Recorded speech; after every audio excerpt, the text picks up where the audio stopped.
Olympique de Marseille Paris Saint-Germain, Fabian Ruiz, Vitinha, Verratti. Les milieux parisiens inquiètent avant le choc face au Bayern. Le Paris Saint-Germain a été surclassé par l'Olympique de Marseille mercredi au Vélodrome, en huitième de finale de la Coupe de France, 2-1. Un match durant lequel les Parisiens ont perdu la bataille du milieu face à la grinta des Marseillais.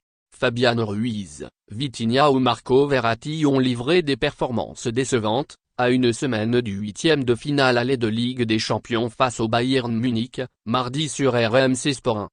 Une soirée en apnée. Le Paris Saint-Germain a eu du mal à trouver de l'air, mercredi soir, dans la fournaise du Vélodrome. Face à une équipe de l'Olympique de Marseille surmotivée, les Parisiens ont été largement dominés en huitième de finale de la Coupe de France, 2-1. Un match durant lequel les champions de France ont notamment perdu la bataille du lieu, sans vraiment donner l'impression de pouvoir lutter. Avec un pressing incessant, de la hargne et l'impact, Matteo Guendouzi et Jordan Verretou ont éteint leurs adversaires directs, bien aidés par leurs défenseurs et leurs ailiers. Verratti à court de rythme. Christophe Galtier avait pourtant densifié son entrejeu en se privant d'un véritable numéro 9 pour ce déplacement dans sa ville natale. Mais aucun de ses milieux de terrain n'a répondu présent face à la Furia phocéenne. Danilo Pereira a surtout tenté de colmater les brèches devant sa défense centrale. Sans grand succès. Marco Verratti n'a pas du tout pesé sur les débats. Nettement moins en jambes depuis la Coupe du Monde 2022, l'international italien, 51 sélections, 3 buts, manque de rythme en ce début d'année. Rapidement exclu contre Reims, le 29 janvier en Ligue 1, 1-1, il n'avait joué que 14 minutes lors des 6 derniers matchs du Paris Saint-Germain, toutes compétitions confondues, avant de ce choc à Marseille. Et il a énormément souffert face au protégé d'Igor Tudor. À voir si l'enchaînement des rencontres peut lui permettre d'élever rapidement son niveau. Paris en aura besoin face au Bayern Munich mardi, en huitième de finale aller de la Ligue des Champions, 21h sur RMC Sport 1. Sachant qu'il ne reste plus que le match à Monaco, samedi en Ligue 1, 17h, pour monter en puissance. Vitinha méconnaissable, Soler transparent. Pour Vitinha, le problème semble plus profond.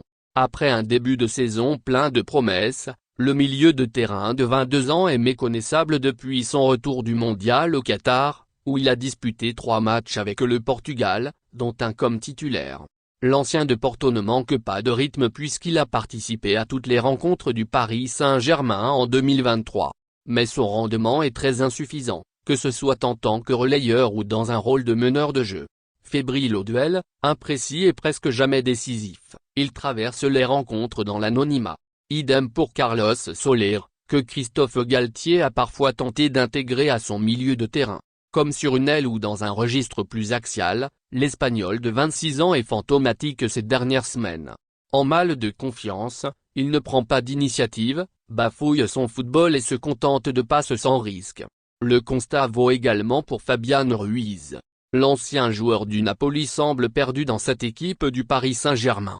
Ses longues courses pour réclamer le ballon démontrent une certaine envie mais sa technique peu rassurante et ses passes frileuses handicapent souvent les siens. Buteur et passeur décisif à Montpellier, la semaine passée en championnat, 1-3, l'Espagnol avait montré quelques signes encourageants dans l'Hérault. Mais ils se sont vite envolés. L'éclaircie Zaïre Emery. Seul éclairci dans ce secteur, l'éclosion spectaculaire du jeune Warren Zaïre Emery.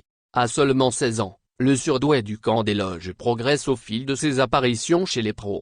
À la Mosson, il est devenu le plus jeune buteur de l'histoire du Paris Saint-Germain.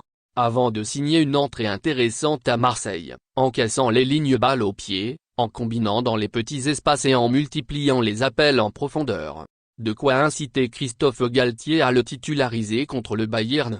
Warren est capable de débuter un match de Ligue des Champions, avait assuré le coach parisien, le mois dernier, avant le match de Ligue 1 contre Angers, 2-0. En l'absence de Renato Sanchez, toujours à l'infirmerie, il représente désormais une option crédible, malgré son inexpérience du très haut niveau. Le voyage à Louis II aidera peut-être Galtier à affiner sa réflexion. En attendant, Paris s'avance vers la période la plus importante de sa saison avec de sérieux doutes dans son secteur. Merci de bien vouloir activer la cloche et de cliquer sur j'aime.